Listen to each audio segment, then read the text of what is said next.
Hey everyone, welcome back to Stonehill Homestead. If you're new here, I'm Kim, and this is the second project today. We are cooking down 6 pounds of tomatoes here to just make a small batch of chili base. I didn't think you needed to see me cut up tomatoes, so here I am just mashing them down and getting ready to make it.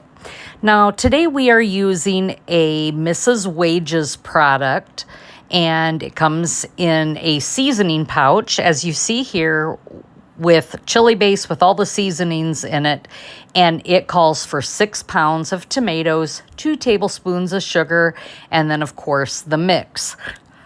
We enjoy this mix. I don't buy it very often, but we do like to use it, but I also don't want it to go to waste.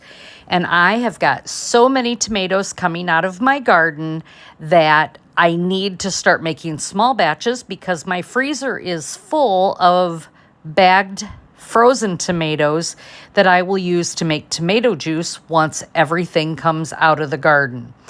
By far, this is probably one of the bigger years of a tomato harvest, and I believe it was because it was so hot for us this year, and the production out in the garden was just amazing.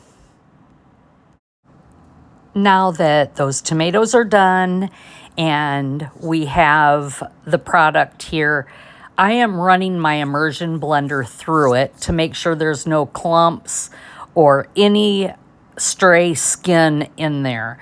Now, normally you blanch your tomatoes and you skin them, or you run them through what we call a sieve or a Victoria strainer. Some people have the KitchenAid attachment to make their sauces. And so I just want to make sure there's no clumps in there. Sometimes we do have some pieces, and using the immersion blender makes sure that we're getting everything out. Now that I've ran the immersion blender, I cooked it down a little bit. I'm adding 2 tablespoons of sugar, and that's based on the package instructions. And now I'm going to be adding the package spices.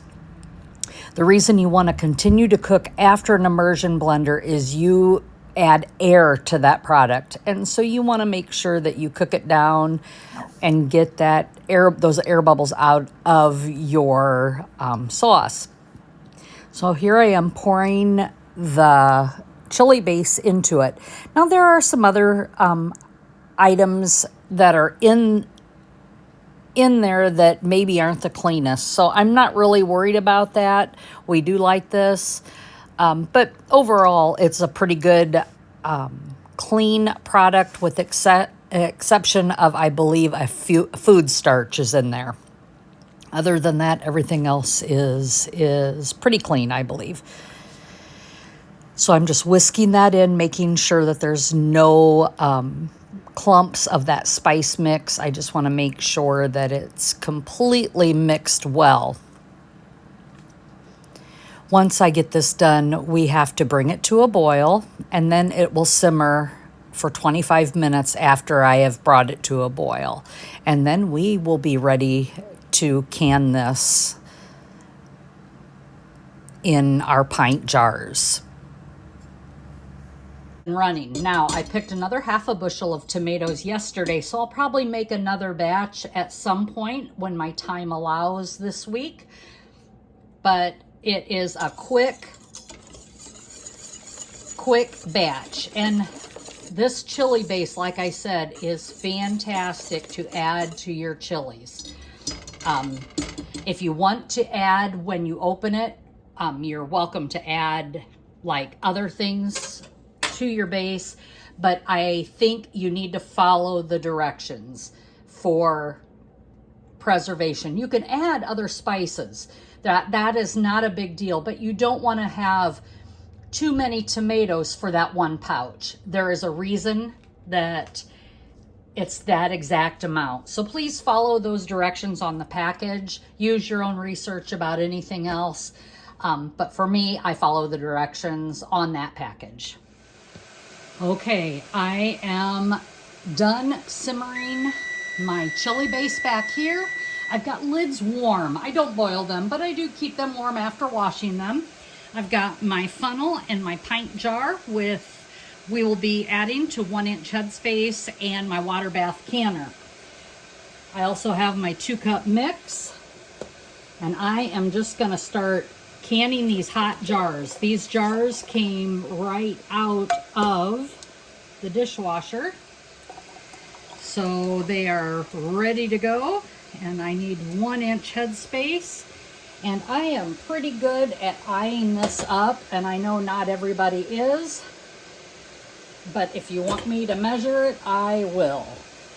Just for your peace of mind. But I do have my 1-inch, and there it is. And it shows on my canner right here on my measuring tool, and I am right at the top. What's nice about this is that measuring tool also has the magnet on the end. I'm just going to quickly wipe that top of the jar, checking it for any kinds of cracks, because I did just wash them, and you know, things happen. Then we're going to take a lid, my 4 jars lid, as you can see right here. 4 jars, we're going to place that on there. We're going to grab my ring.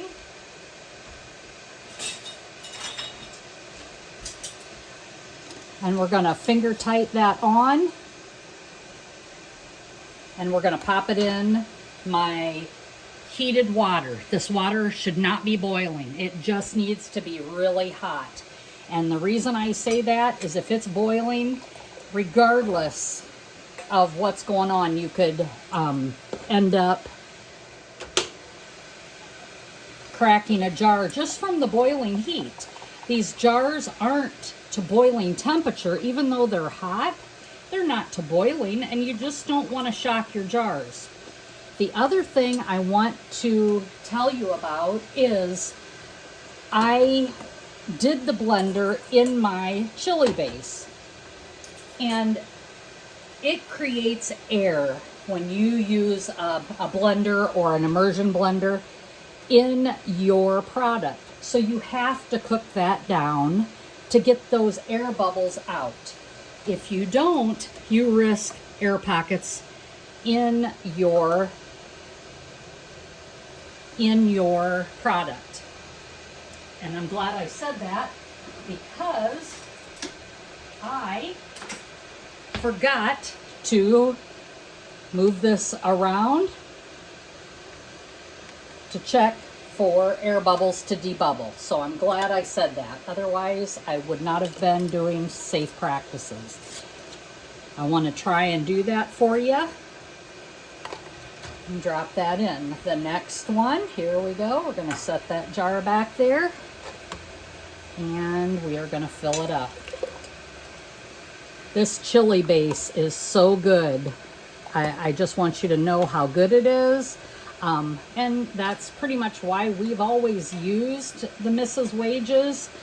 And you can use other product that is cleaner, but Mrs. Wages is a pretty clean product. It does have some citric acid. There is another item like I want to say a thickening agent, but I'm going to show it to you just to make sure right here. Chili pepper, salt, food starch, spice, dehydrated onions, paprika, and dehydrated garlic with citric acid. So yeah, that food starch, it is a thickener. It's probably not the best, but it is good. And like I said, I don't want to waste this product at all. So I'm going to use it. I've slowly worked to using cleaner ingredients, but there's just some things that we really like the flavor of, and I continue to use them. Do I need the food starch? I really don't know. I don't know if that's something that has to be in this chili base. So I am continuing to fill these jars, and when I'm all done, I will come back and we will start the water bath canning. I just cannot say my words right today. Probably because I'm trying to do too many things at once, and that does happen to me on occasion. Now this product on the package says about 5 pints. I'm going to get more than 5 pints out of this 12 pounds of tomatoes. And you know, sometimes you just get more than you expect. And I don't know why that is, but I did weigh them. So it may be more than what the package says.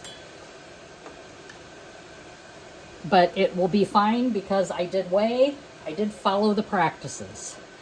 Let me get this lid on, finger tight, drop it in the hot water. And I will be back.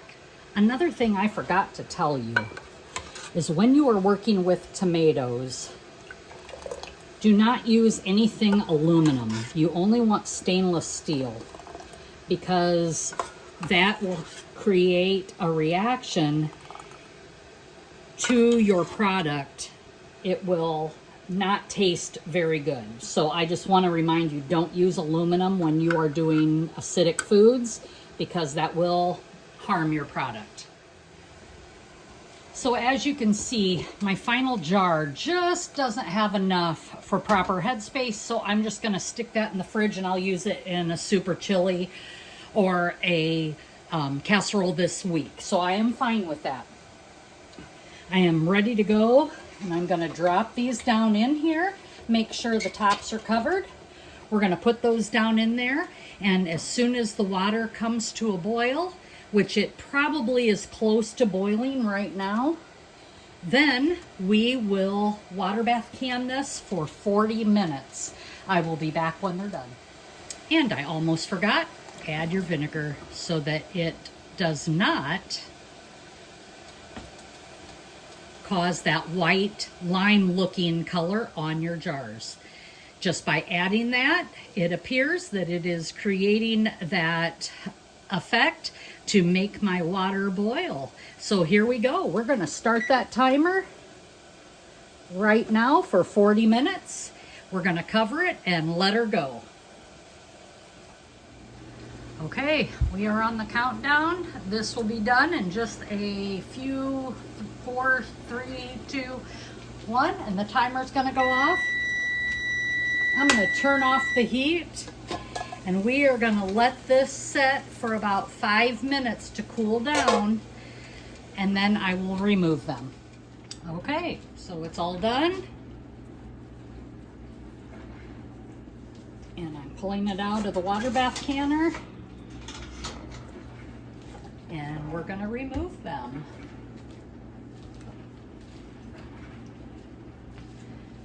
I've got a towel sitting right over here to the side.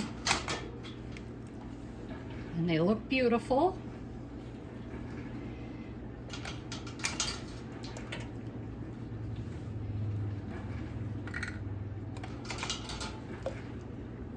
And we're just going to leave these set for 24 hours to allow for them to come down to temperature and make sure they all seal. And once I am completely done with that, I will clean off the jars, remove the rings, and place them on my canning shelf.